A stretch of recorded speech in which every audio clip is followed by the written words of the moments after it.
This virtual driving, this left-hand side, this little orange button, if you click on this, here you can go clicking for dollars. You know, same idea of you going out there and looking for physically distressed properties, but you can do this from your couch in any market. If you're virtually investing, virtually wholesaling, doing anything kind of virtual deals, like this is an awesome option.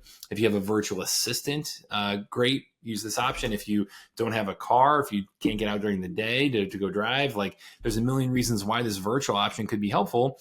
And you can click into this and use this in the same exact way. Go clicking for dollars here, right? Use this as a way to go out there and, you know, be able to do deals that, you know, or at least get all the benefits of, you know, physical driving for dollars without actually having to drive around and do all the rest, right? And so if you see a property that's a good lead, great. You got those boarded up windows, right? There we go.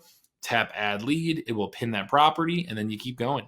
So that's what we're looking for here. It's going to track your route. It's going to do everything that it would in real life, but virtually. And, you know, here we go.